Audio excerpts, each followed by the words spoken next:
হৃদয়ৰ সম্ৰাট তেওঁ হৈছে সুৰৰ সম্ৰাট আপোন শিল্পীগৰাকীক হেৰুৱাৰ বেদনাত জৰ্জৰিত অসমবাসীৰ মন আবেগৰ ঢলক বাধা দিব নোৱাৰি হিয়া উজাৰি কান্দিছে সকলোৱে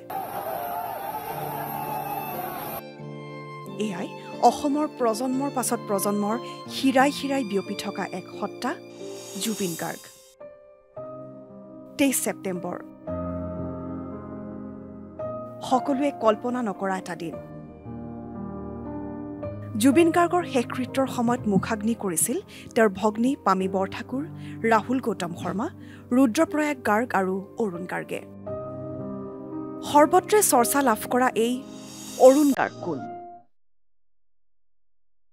অৰুণ গাৰ্গ নামেৰে সকলোৰে মাজত পৰিচিত এয়া চৰাইদেউ জিলাৰ দলবাগানৰ চাহ জনগোষ্ঠীৰ যুৱক অৰুণ চাচনি বিগত প্ৰায় 15 বছৰ ধৰি অভিন্ন অংশ হৈ পৰিছে গাৰ্গ পৰিয়ালৰ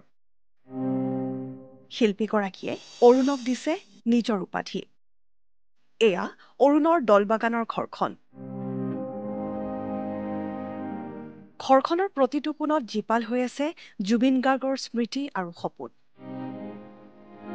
শৈশৱৰ পৰা অৰুণৰ বাবে জুবিন গাৰ্গ আছিল ভগৱান স্বৰূপ খালি এইটোৱে গৌৰৱ আছে আমাৰ ভগৱান জীয়াই আছে দাদাৰ ওচৰত আমাৰ ভাই আছে দাদা আৰু আমি বহুত ভাল পাওঁ ভগৱান তেওঁক পূজা কৰি থাকোঁ জুবিন গাৰ্গৰ প্ৰতিটো ষ্টাইলক অনুসৰণ কৰিছিল অৰুণে দাদা যদি গামছা বান্ধে মূৰত তেনে এটা ষ্টাইলত বান্ধে তো আমাৰ এইটোও তেনেকৈ একজেক্ট বান্ধি আহিব আৰু দাদা যদি কিবা নতুন মানে ফেশ্বন ডিজাইনৰ কিবা চোলাৰ পিন্ধিছে বা জোতা চোতা হওক বা ঘড়ী তো আমাৰ ভাইটিও চেম টু চেম কৰে আমাৰ গাঁৱত আহিলে ল'ৰাকেইটা জোকাইতো জুবিন আহিলে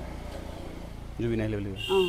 এনেকৈ কয় আৰু দুপাত জোতা পিন্ধিছিলে অঁ এপাত জোতা বেলেগ এপাত জোতা বেলেগ এনেকৈ পিন্ধিছিলে চব কৰে শিল্পীগৰাকীৰ জীৱ-জন্তুৰ গছ-গছনিৰ প্ৰতি থকা মৰম এই সকলো প্ৰতিফলন ঘটে এই ঘৰখনতে তেজৰ সম্পৰ্ক নথকা স্বত্তেও চৰাইদেউৰ এইগৰাকী যুৱকে ভাতৃৰ দৰে পালন কৰিছিল গুৰু দায়িত্ব জুবিন গাৰ্গে এইদৰে চাহ জনগোষ্ঠীৰ যুৱকজনৰ দৰে হাজাৰজন অৰুণৰ জীৱন গঢ় দিছে সেয়েহে জুবিন গাৰ্গ সদায় ব্যতিক্ৰম আৰু অনন্য চৰাইদেউৰ পৰা নবুল Konwar report DD news Assam